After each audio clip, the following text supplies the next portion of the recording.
উৰণ সেতুৰ দুৰৱস্থা জহি খহি গৈছে উৰণীয়া সেতু নীৰৱ নিৰ্বিকাৰ ভূমিকাত বিভাগীয় কৰ্তৃপক্ষ ১৫ মাহৰ ভিতৰতে কেইবাবাৰো মেৰামতি কৰাৰ পিছতো জৰাজীৰ্ণ ৰূপ উৰণীয়া সেতুখনৰ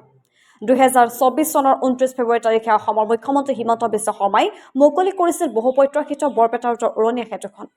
নামাকৰণ কৰা হৈছিল অটল উৰণ সেতু বৰপেটা তথা দাঁতিকাষৰীয়া অঞ্চলৰ ৰাইজৰ বহুদিনীয়া আশা পূৰণ হৈছিল ২৯ ফেব্ৰুৱাৰী ২০২৪ তাৰিখে কিন্তু উৰণীয়া সেতুখন মুকলি হোৱাৰ কিছুদিন পিছতেই জহি খহি যোৱাৰ উপক্ৰম হৈছিল সেতুখনৰ সেইখনৰ ঠায়ে ঠায়ে সৃষ্টি হৈছে প্ৰকাণ্ড গাঁত ওলাই পৰিছে ৰদ মেলিছে ফাট বাহন চলাচলৰ সময়ত সৃষ্টি হৈছে বিকট শব্দৰ নীৰৱ নিৰ্বিকাৰ ভূমিকাত বিভাগীয় কৰ্তৃপক্ষ সেতুখন নিৰ্মাণৰ ক্ষেত্ৰত দুৰ্নীতি হোৱাৰ অভিযোগ স্থানীয় ৰাইজৰ ২০১৮ চনৰ মে মাহৰ ১৮ তাৰিখে নিৰ্মাণ কাম আৰম্ভ হোৱা সেতুখন প্ৰায় ৬ বছৰৰ পিছত সম্পূৰ্ণ হৈছিল কিন্তু এটা বছৰ যাওঁতে উৰণীয়া সেতুখন ধাৰণা কৰিছে জৰাজীৰ্ণ ৰূপ উল্লেখ্য যে অসমৰ এখন আগশাৰী নিৰ্মাণ কোম্পানী অনুপম বিমান প্ৰাইভেট লিমিটেড চমুকৈ ANPL লাভ কৰিছিল উক্ত কামৰ ঠিকা আৰু সুদীৰ্ঘ ৬ বছৰৰ অন্তত সম্পূৰ্ণ কৰিছিল নিৰ্মাণৰ কাম কিন্তু মুকলি হোৱাৰ এটা বছৰৰ ভিতৰতে জৰাজীৰ্ণ ৰূপ উৰণীয়া সেতুখনৰ স্থানীয় ৰাইজৰ অভিযোগ অতি নিম্নমানৰ কাম হোৱাৰ উপৰিও প্ৰতিনিশাই শিল বালি ভৰ্তি হেজাৰ অভাৰলোডিং ডাম্পাৰ চলাচলৰ বাবে সেতুখনৰ এনেধৰণৰ জৰাজীৰ্ণ অৱস্থা হৈছে সদায় দুৰ্নীতিৰ বিৰুদ্ধে কঠোৰ ঢাক ঢোল বজোৱা চৰকাৰৰ দিনত এয়া চৰম দুৰ্নীতি নহয়নে এতিয়া প্ৰশ্ন উঠিছে সচেতন মহলত এই ক্ষেত্ৰত কিয় চকুমোতা বুলি ভাও ধৰিছে বিভাগীয় কৰ্তৃপক্ষই মেনিজ হল নেকি সকলো সেতুখনৰ বাবে এতিয়া যিকোনো মুহূৰ্তত ভয়ংকৰ বিপদৰ সন্মুখীন হ'ব পাৰে অঞ্চলবাসী কেইবাবাৰো মেৰামতি কৰাৰ পিছত পুনৰ জহি খহি যোৱাৰ উপক্ৰম হৈছে সেতুখন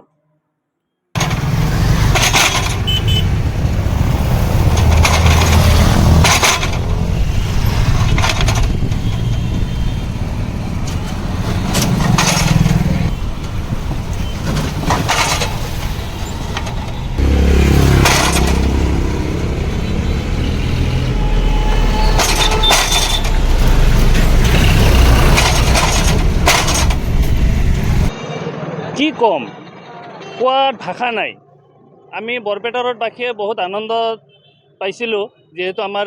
বহুত লাগতিয়াল ব্ৰিজ এখন পাইছিলোঁ কিন্তু আজি ১.৫ বছৰত মাজতে এবাৰ ৰিপেয়াৰিং কৰিলেই এতিয়া আকৌ সেই একে অৱস্থা গাড়ী যিহে হাৰত আহি থাকে পিছৰ পৰা যে আহি বেলেগ গাড়ীয়ে নামাৰিব একদম ভাবিব নোৱাৰি আৰু ৰাতিপুৱা সময়ততো ইয়াত চালে এনেকুৱা অৱস্থা হৈ থাকে যে কি ক'ম আৰু স্কুলৰ সময় থাকে গাড়ী ঘোঁৰা থাকে কোনো ইয়াত পহৰা ব্যৱস্থা নাই একো নাই আৰু যিখিনি হ'ব লাগিছিল যিখিনি মানদণ্ড হ'ব লাগিছিল আমি ভাবোঁ ইমানখিনি মানদণ্ড হোৱা নাই সেইকাৰণে আজি ইমানবোৰ ভাঙি গৈ আছে বিভাগীয় কৰ্তৃপক্ষক এই আহ্বান জনাওঁ যিহেতু আমাৰ বহুত লাগতিয়াল ব্ৰিজখন খুব কম সময়ৰ ভিতৰত ভালকৈ ৰিপেয়াৰিং কৰি আমাক সুচাৰুৰূপে চলাৰ কাৰণে ব্যৱস্থা কৰি দিয়ে কাৰণ সিটো পাৰত চালে এতিয়া একদম বেয়া লগা অৱস্থা চক খাই যায় যেনেকুৱা হাৰত আপোনাৰ ৰডকেইটা বাজি উঠে ইমান ১ বছৰত এনেকুৱা পৰিস্থিতি হ'ব নালাগে যিহেতু চব ঠাইত দেখি আহিছোঁ ব্ৰিজবিলাক দেখিছোঁ আমাৰ বৰপেটা ৰোডৰে ব্ৰিজখন যে ইমান কম উন্নত মানদণ্ডৰ বনাইছে বুলি আমিও ভাবোঁ আৰু বিভাগীয় কৰ্তৃপক্ষই ইয়াক এটা উচিত তদন্ত কৰি খুব সোনকালে মেৰামতি কৰি ওলাই দিয়াৰ কাৰণে আহ্বান জনালোঁ